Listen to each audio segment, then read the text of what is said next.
aquí estamos, el primer fin de semana tras las elecciones más intensas, reñidas y controversiales vividas por este país. Más de 19 millones de votos, más de 19 millones de personas han decidido en democracia esta nueva disyuntiva que se nos presenta y sobre la cual tendremos que discernir por el bien de todos y por el derecho de todos.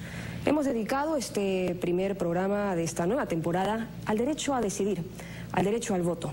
Y para ponernos un poco en contexto, tenemos un informe que nos cuenta la cronología de este derecho que ha sido ganado y reconocido, como en el caso de las mujeres, o que hasta cierto punto es nuevo, como el voto de los peruanos en el extranjero.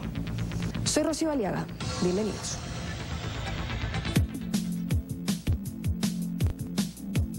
¿Desde cuándo se vota en el Perú? ¿Desde cuándo votamos los que tenemos el derecho de hacerlo hoy? Recién desde 1845 se puede hacer un recuento más objetivo sobre las elecciones celebradas en el país. Desde la primera con Ramón Castilla en ese año hasta esta última, aún no concluida, se contabilizan 32 elecciones.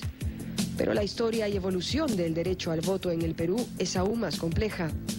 Era 1822 cuando el Perú, inmerso en un proceso independentista, convocó a lo que podríamos reconocer como las primeras elecciones.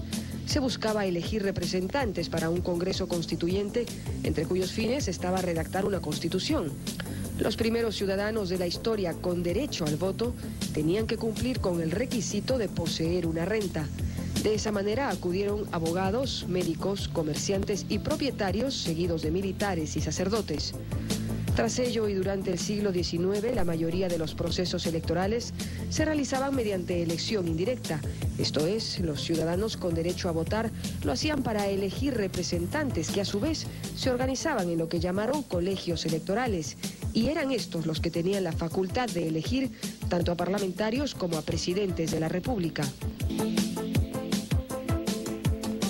A lo largo del siglo XIX, el derecho al voto fue por lo general muy inclusivo con la población indígena, pero solo en los procesos electorales de primer grado, como los parroquiales. Por lo que tras discusiones acerca de la necesidad de saber leer y escribir para ejercer este derecho, es que en 1896 los analfabetos son inhabilitados para votar.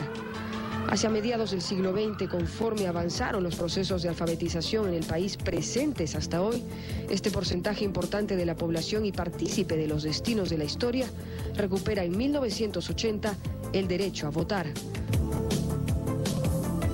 Otro de los puntos o saltos evolutivos en la historia de este derecho es la conquista del voto femenino. De momento, 10.013.822 mujeres votamos en el Perú y representamos el 50,2% del electorado. Más de 10 millones de mujeres que este pasado domingo nos hubiese tocado esperar en casa si no fuese porque recién, en 1955, se nos otorgó este derecho. Derecho que la mujer peruana ejerció por primera vez un 17 de junio del año 1956. La luchada ley en el primero reconocía que eran ciudadanos los hombres que tuvieran mayoría de edad, en aquel entonces 21 años, casados mayores de 18 años y los emancipados. El cambio incorporaba a la mujer las mismas condiciones. Dentro de otros recuentos importantes de repasar a modo de datos clave en esta cronología del derecho al voto, es que más de 150.000 miembros de las Fuerzas Armadas y de la Policía Nacional ejercen esta facultad desde el 2006. Sin embargo, la propuesta de incluirlos viene de mucho tiempo atrás. En 1833 se generó un debate para que participaran los oficiales y la tropa en los comicios, lo que provocó enfrentamientos y trifulcas con la prensa dividida y los intelectuales alzando la voz. Otras modificaciones del ejercicio de este derecho nos pone a la vanguardia en la región, pues desde hace un cuarto de siglo los peruanos en el extranjero también hacen escuchar su voz desde otra perspectiva del desarrollo y votan. En contraste con Bolivia, en tanto en ese país es reciente, o Chile, donde todavía se tiene en discusión. El derecho al voto es, y con mucha lucha, un derecho ganado en la historia. Y de allí la importancia de votar con responsabilidad, entiéndase por ello, un voto informado, meditado y auténtico.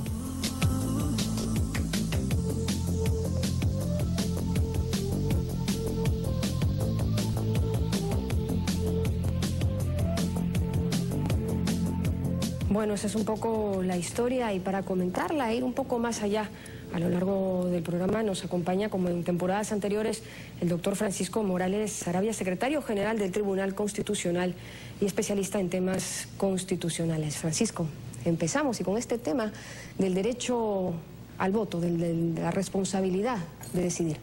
En efecto, tú dices la responsabilidad. A menudo los ciudadanos, la gente joven, dice, ay, ¿por qué voy a ir a votar? ¿Para qué? Me da flojera. Pero fíjate, toda esta evolución, todo este sacrificio, décadas. Primero votaban solamente los que tenían plata, los ricos. Luego las mujeres no votaban. Así lo hemos visto. Los analfabetos no votaban. Y hoy todos votamos. O sea, esto no es solamente una cuestión de un derecho, sino también un deber. Y hay luchas a lo largo de la historia. Por eso es que nosotros propiciamos, decimos que hay que votar, hay que ir a votar, porque la magia del voto es la que permite vivir en democracia. Cada 5 años tenemos esa posibilidad de hacer llegar a quien nosotros consideremos, o en todo caso, castigar a quienes no ejercieron una adecuada representación, porque de eso se trata, elegir a quienes van a ejercer el poder por nosotros. Y eso hay que entenderlo, y no solo entenderlo, sino también asumirlo, en tanto este derecho no nos ha caído del cielo. En muchos casos ha sido luchado, ha sido ganado con muchísimo esfuerzo, y de ahí la preocupación, porque la gente pues deje un poco tal vez el fastidio de la obligatoriedad de ir a votar. Bueno, es un tema debatible, y lo asuma más bien como una responsabilidad, ¿no? Eso es lo interesante. Sí, yo más lo enfocaría e incidiría en este tema que a veces se pierde de vista. Es el ejercicio del poder. Y ese ejercicio de poder que está dividido en todos los ciudadanos, en estos momentos de elecciones nosotros decimos, estas personas son las que nos van a gobernar. Nosotros somos quienes decidimos eso. Eso es lo que no nos damos cuenta a veces. Y para que lo tengamos un poco más en cuenta, es que hemos realizado este programa. Vamos a ir a la pausa, Francisco, amigos, y regresamos con la doctora Magdalena Chu, la jefa de la Oficina Nacional de Procesos Electorales, para comentar un poco su punto de vista desde este ángulo que nos convoca, el derecho a votar. Regresamos.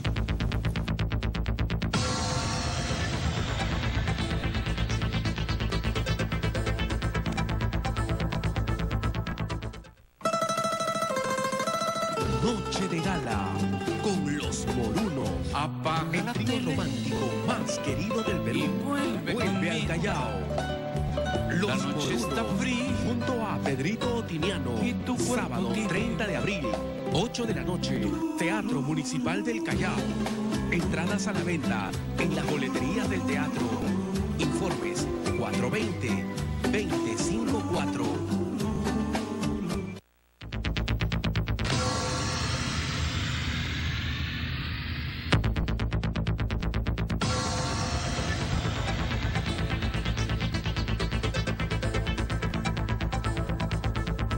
Continuamos aquí en Tus Derechos, y para continuar hablando del tema que nos convoca, el tema del derecho a votar, el derecho a sufragar, ha tenido la diligencia de estar con nosotros esta mañana la doctora Magdalena Chu, jefa de la Oficina Nacional de Procesos Electorales, la OMPE, a quien aprovechamos para felicitarle por los esfuerzos que todavía no concluyen, doctora. Y para no dejarnos mucho del ángulo en el que estamos enfocando el tema, ¿cuál ha sido el porcentaje de ausentismo en la participación general en estas elecciones? Buenos días, Rocío. Gracias por esta invitación.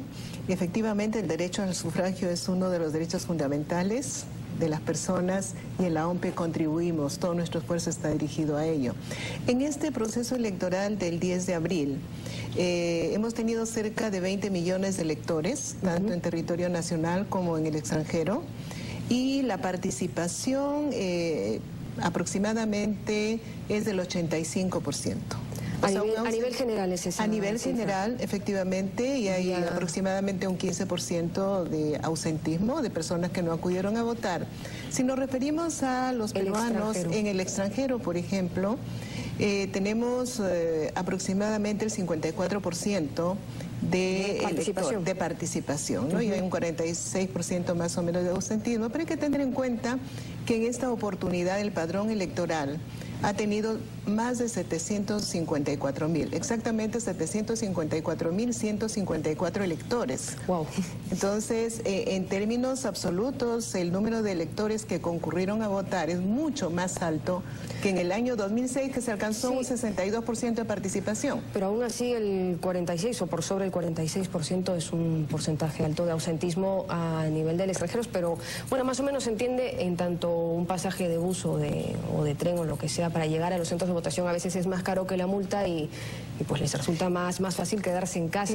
No, Rocío, en esta oportunidad, a diferencia del año 2006, no existe multa para los electores que residen en el extranjero y no acuden a votar. Y aún así es un ensayo de voto facultativo, ¿no? Entonces, si para un voto facultativo ha concurrido aproximadamente el 54% de los electores en el exterior, creo que es un porcentaje bastante alto, porque ya sabían de antemano que no había multa y sin embargo concurrieron a votar. Pero bueno, entendiéndose el voto desde el punto de vista que como derecho es una responsabilidad, un 46% igual es alto, ¿no? Hacia dónde se hubiera definido si hubieran votado esa cantidad de personas. Pero bueno, de otro lado hay un tema que se está tratando ahora mucho, sobre todo en redes sociales, esto del voto en blanco, el voto viciado. Creo que ya está mucho en claro que no se va a llegar a un fin, ¿no? En tanto es legalmente posible, pero realmente imposible. Para los que quieran votar igual en blanco viciado, ¿hacia dónde suman o restan este tipo de voto? Bueno, en la OMPE tenemos prácticamente procesado el 100% de las actas a la fecha y solo estamos esperando que los jurados electorales especiales concluyan la resolución de las actas observadas, que en esta oportunidad ha sido muy bajo, el 3%, aproximadamente el 3.5% del total de actas han resultado observadas, frente a un 10% en sus similares. Claro, pero estas cifras de una primera vuelta, pero de cara a la segunda vuelta. Pero lo que quisiera decir es que sabremos el porcentaje exacto de votos blancos o la cantidad exacta de votos blancos y votos nulos cuando se resuelvan todas las actas. A la fecha tenemos un aproximado de 8% de votos blancos y más o menos 2.4% de votos nulos en esta primera vuelta. Bueno, esperamos que en la segunda vuelta disminuyan los votos en blanco porque los electores que van a concurrir a elegir a su presidente o presidenta pues van a ir con el convencimiento, con su voto ya definido. Claro, es lo que se espera, pero en todo caso hay esta tendencia y de darse así hacia dónde se suma o resta de los candidatos, este tipo de votos No, el ganador es sobre la mayoría simple de los votos válidos. Correcto. Si ocurriera el caso de que el total de votos blancos o el total de votos nulos o ambos sumados fuera más de los 2/3 de los votos de las personas que acuden a votar, en ese caso se anula la elección. Pero no se ha dado nunca. Y además aparentemente es un poco irreal. De otro lado, ¿ya está todo listo para la segunda vuelta, doctora Chu? Bueno, como repito, nosotros ya hemos culminado con el procesamiento de las actas. Esperamos entregar los resultados cuando finalice la resolución de las actas observadas, pero ya estamos trabajando, por supuesto, para la segunda vuelta, que fue convocada para el 5 de junio. Así que a esa fecha nosotros ya estamos realizando todas las actividades, como por ejemplo, preparar el material electoral, el material de capacitación, las cédulas de votación, que ya sabemos, por ejemplo, que la candidata que tiene el segundo mayor número de votos válidos va a ir a la izquierda y el candidato que ha obtenido el primer lugar en el número de votos válidos va a ir a la derecha. Tanto el símbolo, el nombre de su partido político, el símbolo y la fotografía. Correcto. Y un punto más para terminar ya. Los que no han votado en la primera vuelta, ¿pueden votar?